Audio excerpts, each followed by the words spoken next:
ada tim kontrak. Sebelumnya saya akan memaparkan definisi pernikahan terlebih dahulu. Jadi menurut KBBI, pernikahan merupakan perjanjian perkawinan antara laki-laki dan perempuan yang dilaksanakan sesuai dengan ketentuan hukum dan ajaran agama yang berlaku. Ihwal pernikahan telah diatur dalam Undang-Undang Nomor 1 Tahun 1974 tentang perkawinan. Menurut pasal 1 undang-undang tersebut, perkawinan ialah ikatan lahir batin antara seorang pria dengan seorang wanita sebagai suami istri dengan tujuan membentuk keluarga, rumah tangga yang bahagia dan kekal berdasarkan ketuhanan yang Maha Esa. Lalu, mengacu pasal 2, perkawinan dinyatakan sah jika dilakukan menurut hukum agama. Berikut bunyi selengkapnya. Pertama, perkawinan adalah sah apabila dilakukan menurut hukum masing-masing agamanya dan kepercayaannya itu. 2, tiap-tiap perkawinan dicatat menurut peraturan perundang-undangan yang berlaku. Namun, jika dengan melihat situasi dan kondisi saat ini, banyak sekali terjadinya pernikahan atas perbedaan agama di antara kedua pihak mempelainya. Hal tersebut pun secara tidak langsung menimbulkan berbagai reaksi di kalangan masyarakat, baik secara pro maupun kontra. Di sini kami akan mendengarkan argumentasi dari tim pro terlebih dahulu. Berdasarkan argumentasi kami dari tim pro, jika dilihat dari kondisi bangsa Indonesia yang telah menetapkan secara resmi terdapat 6 agama yang dapat dianut oleh masyarakat, pernikahan yang dilandaskan atas perbedaan agama ini dapat dikatakan sebuah toleransi keberagamaan ke-6 agama tersebut. Selain itu, pelaksanaan pernikahan beda agama juga dapat dikatakan salah satu upaya untuk menghindari terjadinya diskriminasi terhadap agama-agama lainnya. Kemudian, pernikahan yang dilandaskan atas perbedaan agama juga merupakan bagian dari perwujudan hak asasi manusia. Dengan kata lain, setiap orang itu memiliki hak yang sama dalam menentukan jalan hidupnya sendiri tanpa dibatasi oleh sekat-sekat tertentu, termasuknya sekat agama gitu. Dapat disimpulkan bahwa secara tidak langsung setiap manusia ini memiliki kebebasan dalam membentuk sebuah keluarga melalui pernikahan, walaupun pernikahan tersebut beda agama. Baik, selanjutnya kami dengarkan argumentasi dari tim kontra. Baik, dari pihak kontra sendiri, menurut kami pernikahan beda agama bukan merupakan suatu hal yang baru di masyarakat, terutama di masyarakat Indonesia. Karena pada dasarnya masyarakat Indonesia merupakan masyarakat yang majemuk, terdapat berbagai agama dan budaya yang dianut. Hal ini menghasilkan sebuah fenomena di mana beberapa masyarakat memilih untuk menikah dengan seseorang yang menganut agama yang berbeda dengan berbagai alasan yang ada. Untuk berbicara mengenai hukumnya sendiri, hukum pernikahan Indonesia telah terwujud dan dalam eksistensi Undang-Undang Nomor 1 Tahun 1974 tentang perkawinan, Peraturan Pemerintahan Nomor 9 Tahun 1975, Pasal 2 Ayat 1 Undang-Undang Nomor 1 Tahun 1974 tentang perkawinan telah jelas mengatur bahwa perkawinan adalah sah apabila dilakukan menurut hukum masing-masing agama dan kepercayaannya itu. Nah, dalam pasal tersebut menegaskan bahwa perkawinan yang sah merupakan perkawinan yang dilakukan menurut hukumnya masing-masing agama dan kepercayaan pasangan yang melangsungkan perkawinan tersebut. Maka dari itu, apabila hukum agama menyatakan sesuatu perkawinan yang tidak sah, maka hal ini berlaku pula menurut hukum negara dan perkawinan tersebut dianggap tidak sah.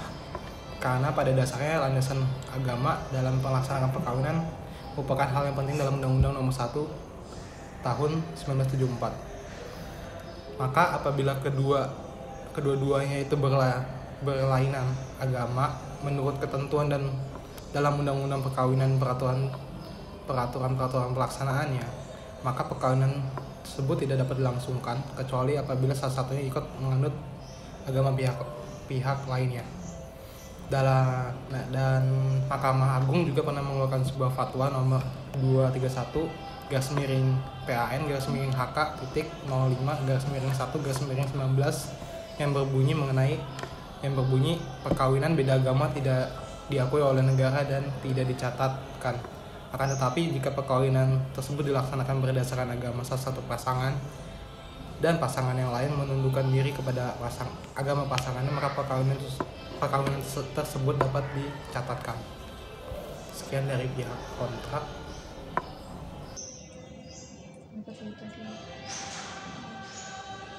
Baik, selanjutnya kami dengarkan balasan dari tim pro. Kenapa tim kami memilih sebagai tim pro? Karena terdapat beberapa dasar hukum yang menyatakan pro atas terjadinya pernikahan yang dilandaskan atas perbedaan agama. Seperti pada pasal 16 ayat 1 dalam Deklarasi Universal HAM yang menyatakan laki-laki dan perempuan yang sudah dewasa itu diberikan kebebasan untuk membentuk suatu pernikahan dan tidak dibatasi dengan kebangsaan, kewarganegaraan, ataupun agama yang ada. Jadi setiap manusia itu mempunyai hak yang sama untuk membentuk sebuah keluarga melalui perkawinan dan di dalam masa perkawinan itu di saat perceraian. Yang kedua, pada pasal 23 ayat 2 dalam Konvenan Internasional Hak Asasi Manusia dan Hak Sipil dan Politik menyatakan bahwa laki-laki dan perempuan yang sudah dewasa itu yang sudah dalam usia perkawinan itu berhak untuk membentuk sebuah keluarga dan harus diakui secara resmi oleh negara. Dan yang terakhir, pada pasal 28E ayat 1 dalam Undang-Undang Dasar tahun 1945 secara tidak langsung menyatakan bahwa setiap manusia itu diberikan kebebasan untuk menganut dan menjalankan kepercayaannya masing-masing, termasuk dalam membentuk sebuah perkawinan yang dilandaskan atas perbedaan agama. Selanjutnya akan dibalas lagi oleh tim kontra. Bukan? Benar. Oke, baik. Tadi kan sudah disebutkan oleh rekan saya mengenai dasar hukum mengapa kami menolak ya dari pernikahan beda agama ini terutama di Indonesia. Nah, karena kami di sini sekarang selain dari dasar hukum, kami akan mengkaji dari sisi perspektif agamanya itu sendiri, terutama di mana di Indonesia itu kan tentunya ketika membicarakan pernikahan itu pasti kita akan membicarakan agama. Mereka ini tidak bisa disaling lepaskan, di mana mereka ini sangat terikat kan. Nah, terutama di Indonesia itu berdasarkan pasal 29 ayat 1 Undang-Undang Nomor 29 itu Indonesia tuh merupakan sebuah negara yang berdasar atas ketuhanan yang Maha Esa. Hal ini dapat diartikan bahwa Indonesia ini merupakan negara yang sangat menjunjung tinggi agama yang diakui oleh undang-undang atau pemerintah Indonesia itu sendiri. Nah, hal ini juga didukung dalam pasal 1 Undang-Undang Nomor 1 tahun 1974 yang menjelaskan bahwa perkawinan adalah ikatan lahir batin antara seorang pria dengan seorang wanita sebagai suami istri dengan tujuan membentuk keluarga atau rumah tangga yang bahagia dan kekal berdasarkan ketuhanan yang Maha Esa. Nah, di sini kita dapat lihatkan bahwa memang ketika membicarakan pernikahan itu pasti akan mengacu pada agama. Selain itu juga berarti pada dasarnya hampir semua agama itu ketika kita lihat di Indonesia, kecuali berdasarkan riset kami itu kecuali agama Buddha, di mana agama Buddha ini memang memperbolehkan adanya pernikahan beda agama. Namun ketika mengenai agama-agama lainnya yang setelah kami riset itu memang tidak diperbolehkan antara pernikahan kedua belah pihak, di mana salah satunya ini berbeda agama dari yang satunya. Nah, contohnya yang akan kami berikan yaitu pada agama Islam, di mana perkawinan ini merupakan sebuah salah satu perintah atau kewajiban yang harus dilaksanakan oleh sebuah umat Islam atau seorang Muslim. Nah, dalam agama Islam, perkawinan yang dilakukan oleh dua orang dan salah satunya ini menganut yang agamanya yang berbeda atau selain Islam, maka tidak diperkenankan dan dianggap tidak sah.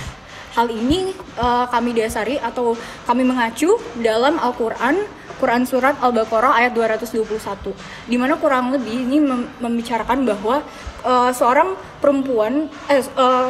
muslim itu tidak diperbolehkan untuk menikahi seorang musyrik. Kalau misalnya di Al-Quran disebutnya sebagai musyrik, di mana jangan sampai seorang muslim itu menikah dengan seseorang yang mempunyai beda agama atau seorang yang non muslim, karena itu tidak akan diakui oleh agama bahwa pernikahan itu merupakan pernikahan yang sah, seperti itu. Nah, karena pada dasarnya syarat sah nikah dalam agama Islam itu bahwa kedua calon pengantin itu harus beragama Islam, di mana salah satunya tentunya kan tidak boleh misalnya seorang Muslim menikah dengan seorang Katolik. Itu dalam menurut agama Islam itu tidak boleh dan tidak sah secara agama, seperti itu. Nah, selanjutnya yang contoh kedua yang akan kami bawa yaitu agama Katolik. Nah, dalam buku perkawinan antara agama dan problematika hukum perkawinan di Indonesia, dikatakan bahwa agama Katolik secara tegas menyatakan dalam kanon 1086 perkawinan antara seorang Katolik dengan penganut agama lain adalah tidak sah. Pada dasarnya, agama Katolik ini memandang perkawinan sebagai sakramen. Nah, sakramen sendiri yaitu suatu kesepakatan antara manusia dengan Tuhan Allah. Maka apabila seseorang menerima sakramen, seorang berjanji untuk hidup setia kepada Yesus Kristus. Maka itu kan kita dapat simpulkan ya, bahwa kalau misalnya di agama Katolik juga kurang lebih seperti sama kayak agama Islam, di mana dua-duanya ini harus menganut agama yang sama, seperti itu. Oke, baik. Selanjutnya kami dengarkan lagi balasan dari tim Pro. Menurut tim kami, adanya penolakan terhadap perkawinan beda agama atau pernikahan beda agama ini merupakan salah satu tindakan diskriminatif yang tidak sesuai dengan prinsip-prinsip hak asasi manusia. Di mana tidak mengakui sebuah perkawinan yang disebabkan oleh perbedaan agama ini dari masing-masing pasangan merupakan sebuah tindakan pembatasan yang didasarkan atas perbedaan agama. Masalah agama ini sendiri merupakan salah satu komponen dari hak asasi manusia yang telah dijamin kesahannya dalam Undang-Undang Dasar sebagai peraturan perundang-undangan tertinggi di negara Indonesia sendiri. Contohnya ada dalam pasal 28E ayat 1, pasal 29 ayat 2, juga ada dalam pasal 28B ayat 1. Bunyi dari pasal-pasal itu tersendiri, contohnya pada pasal 28E ayat 1, di mana setiap orang bebas memeluk agama dan beribadah menurut agamanya, memilih pendidikan dan pengajaran, memilih pekerjaan, memilih kewarganegaraan, memilih tempat tinggal di wilayah negara dan meninggalkannya, serta berhak untuk kembali. Kemudian di pasal 29 ayat 2, negara menjamin kemerdekaan tiap-tiap penduduk untuk memeluk agamanya masing-masing dan beribadat menurut agamanya dan kepercayaannya itu. Di pasal 28B ayat 1 dalam Undang-Undang tahun 1945 menyatakan dengan tegas bahwa setiap orang berhak membentuk keluarga dan melanjutkan keturunan melalui perkawinan yang sah. Berdasarkan penjabaran pasal-pasal tersebut, maka dapat diketahui bahwa sebenarnya negara Indonesia sendiri dengan tegas menjamin adanya kebebasan menjalankan agama dan kepercayaan yang dianut oleh setiap orang. Nah, kebebasan beragama ini pada dasarnya juga berarti bahwa negara tidak turut campur dalam masalah-masalah agama, termasuk dalam perkawinan beda agama itu sendiri. Satu lagi. Tim kontra. Oke, selanjutnya kita dengarkan balasan lagi dari tim kontra. Oke, kalau dari tim kontra sendiri mungkin ada dari berdasarkan perspektif psikologis dalam keberlangsungannya rumah tangga. Dalam membangun sebuah rumah tangga kan yang bahagia dan harmonis diperlukan adanya kontribusi dari kedua belah pihak dan diperlukan adanya dinamika antara anggota keluarga. Sebuah pernikahan dapat dilakukan dalam rangka mendapatkan keturunan, sehingga apabila seseorang memilih untuk melakukan pernikahan beda agama akan terjadi beberapa hal dampak. Hal ini berpengaruh bagi kedua belah pihak maupun anak-anaknya nantinya. Ketika sebuah pasangan berbeda agama mempunyai anak atau keturunan, keadaan ini dapat menimbulkan berbagai permasalahan yang ada. Akan ada yang perihal yang harus dibahas, seperti bagaimana cara mendidik anak dalam agama yang akan dianut nantinya. Hal ini tentunya tidak dapat menutupi kemungkinan adanya perdebatan antara kedua belah pihak. Karena keluarga kan merupakan pendidik paling pertama dalam kehidupan anak, di mana orang tua memiliki kewajiban dalam memberikan pendidikan dasar dan bimbingan pertama kali bagi anak. Pernikahan beda agama dapat menyebabkan sebuah dampak yang bersifat jangka panjang, baik dalam hal psikologis maupun religius yang dialami oleh anak maupun pasangan yang akan menikah.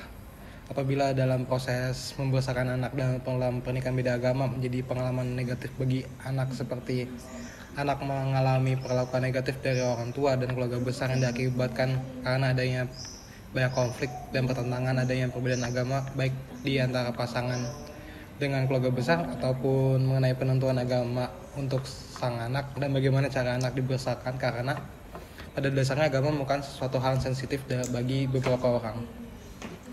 Hal itu menyebabkan sebagian anak ingin menjadi bagian dari agama apapun ketika dewasa karena mengalami banyak konflik emosional saat ia dibesarkan. Namun di sisi lain, kami dari pihak kontra tidak menutupi kemungkinan anak dididik orang tuanya tanpa adanya konflik. Sebagaimana disebut menurut Jasa Saningga tahun 2001 bahwa anak-anak dari orang tua yang berbeda agama menunjukkan pencapaian dimensi kepercayaan intelektual dan konsepsional yang baik, namun dalam konteks ritual dan ekspresional kurang. Hal ini berdampak dengan adanya pemikiran bahwa mereka mempercayai dan memiliki keyakinan terhadap Tuhan, namun dalam hal ritual keagamaan cenderung tidak dilakukan karena tidak wajib dilakukan, karena adanya perbedaan kedua pihak tadinya. Kemudian izin menanggapi untuk hal tersebut dari tim pro sendiri. Menurut tim pro ini sebenarnya jika orang tua mampu memberikan dukungan moral dan emosional kepada anak-anak mereka tanpa harus memaksakan kehendak dari salah satu dari mereka dalam menjalani kehidupan pernikahan beda agama itu, maka akan dapat membantu memperkuat hubungan keluarga dan menciptakan harmoni yang baik di antara semua anggota keluarga tersebut. Selain itu juga dapat menimbulkan berbagai dampak positif pada anak. Pernikahan beda agama ini memberikan dampak positif, contohnya pertama ada toleransi yang tinggi. Anak yang tumbuh dalam keluarga beda agama dapat mengembangkan sikap yang lebih toleran terhadap perbedaan agama. Mereka akan belajar untuk menghargai dan memahami agama orang tua mereka serta menghormati kepercayaan agama orang lain. Yang kedua ada pembelajaran multikultural, di mana anak akan terbuka untuk mempelajari budaya dan tradisi dari kedua belah pihak keluarga sehingga menjadi lebih kaya dalam pengetahuan tentang dunia yang beragam. Terus yang terakhir ada peningkatan kecerdasan emosional. Anak akan terbiasa menghadapi situasi yang kompleks dan penuh tantangan. Kemudian belajar untuk mengatasi perbedaan dengan cara yang sehat dan positif. Ini dapat membantu mereka dalam mengembangkan kecerdasan emosional dan menghadapi situasi yang rumit dalam kehidupan mereka. Selanjutnya, tim pro juga ingin menambahkan bahwa menurut pasal 10 ayat 2 Undang-Undang Hak Asasi Manusia, secara tegas ini menyatakan bahwa prinsip atau asas utama dilakukannya suatu pernikahan itu harus ada kehendak bebas dari kedua pihak, antara pihak laki-laki dan pihak perempuan. Maksudnya kehendak bebas di sini tuh nggak ada paksaan, penipuan, tekanan atau sebagainya yang menuntut bahwa salah satu pihak itu harus mengikuti kepercayaan pihak yang lainnya. Hal ini dapat diambil kesimpulan bahwa perkawinan menurut Undang-Undang Hak Asasi Manusia hanya dipandang dari aspek keperdataan saja, tidak ada unsur agama yang harus dikedepankan dalam sebuah perkawinan. Selain itu, di pasal 3 ayat 3 Undang-Undang Hak Asasi Manusia menyatakan bahwa perlindungan hak asasi manusia dan kebebasan dasar manusia dijamin dalam undang-undang tanpa adanya diskriminasi. Nah, dalam hal ini, hak untuk berkeluarga dan melanjutkan keturunan melalui perkawinan tidak boleh dikurangi atau direduksi oleh faktor-faktor di luar hak asasi manusia itu tersendiri, termasuk dari faktor agama. Pembatasan inilah yang perlu kita perhatikan, karena dengan adanya pembatasan yang tidak sesuai dengan keadaan masyarakat, dapat dikatakan bahwa pembatasan pernikahan beda agama itu merupakan salah satu tindakan diskriminatif terhadap agama.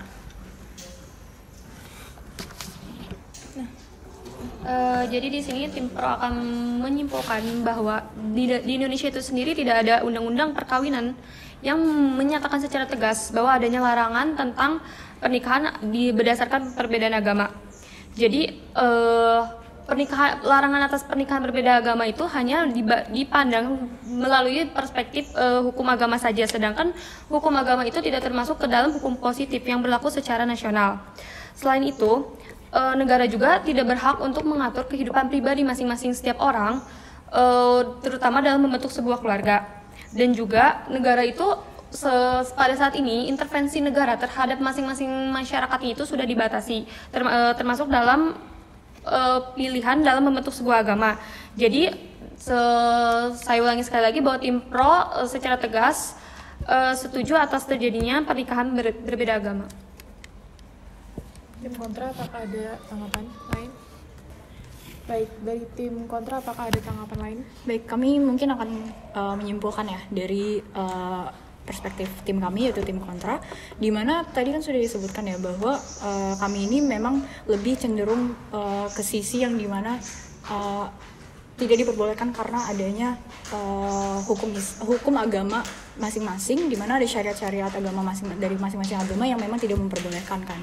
Nah, hal ini juga yang didukung oleh tadi yang sudah disebutkan, di mana pada pasal 29 ayat 1 di mana negara Indonesia itu merupakan negara yang sangat menjunjung tinggi agama, dan juga di Pancasila itu sendiri yang dianut oleh Indonesia, di mana ketuhanan yang Maha Esa merupakan sila pertama ya. Jadi mungkin kami masih dari sisi kami masih menganggap bahwa ini merupakan sebuah hal yang tidak diperbolehkan, terutama di masyarakat Indonesia. Mungkin itu saja dari tim kontra. Baik, terima kasih argumentasinya dari kedua belah pihak, baik tim pro dan tim kontra. Di sini saya selaku moderator akan memberikan kesimpulan. Jadi berdasarkan argumentasi yang sudah disampaikan, dapat disimpulkan bahwa pelaksanaan pernikahan yang berlandaskan atas perbedaan agama telah menimbulkan berbagai reaksi di kalangan masyarakat, baik yang setuju maupun yang tidak setuju. Jika dilihat dari perspektif cara norma dan nilai yang ada, pernikahan beda agama merupakan suatu tindak menyimpang di kalangan masyarakat karena dinilai tidak sesuai dengan syariat agama yang berlaku. Selain itu, pernikahan beda agama juga merupakan sebuah hal yang kurang etis untuk dilakukan dan secara tidak langsung akan berdampak terhadap kestabilan maupun kerukunan keluarga dari kedua belah pihak, baik calon istri maupun calon suami. Sedangkan jika dilihat berdasarkan perspektif lainnya, pelaksanaan pernikahan beda agama merupakan hak dari masing-masing individu dalam menentukan dan memilih jalan hidupnya sendiri, termasuk dalam membentuk suatu keluarga. Selain itu, pernikahan beda agama juga merupakan bentuk toleransi dari keberagaman agama yang ada dan salah satu upaya adalah menghindari terjadinya diskriminasi agama. Di sini solusi yang dapat kami sampaikan, yakni menurut kelompok kami, pernikahan beda agama merupakan hal yang sakral dan diperbolehkan, asalkan dapat memenuhi berbagai persyaratan yang tercantum di dalam jurisprudensi Mahkamah Agung nomor 1400 KPDT 1986, seperti adanya penetapan pengadilan, pernikahan dilaksanakan sesuai dengan agamanya masing-masing, dan pengumpulan dokumen atau berkas sebagai syarat pranikah. Di sini contoh kasus yang dapat kami lampirkan, yakni pada akhir tahun 2022, Pengadilan Negeri Surabaya telah mengabulkan permohonan pernikahan beda agama pasangan beragama Islam dan Kristen berinisial VK dan FA. Keduanya telah mendaftar di Pengadilan Negeri Surabaya dengan surat ketetapan nomor 1743 PDT P 2022 PN SBY. Sekian dari kelompok kami FJ4, kurang lebihnya mohon maaf. Terima kasih telah mendengarkan dan menyimak.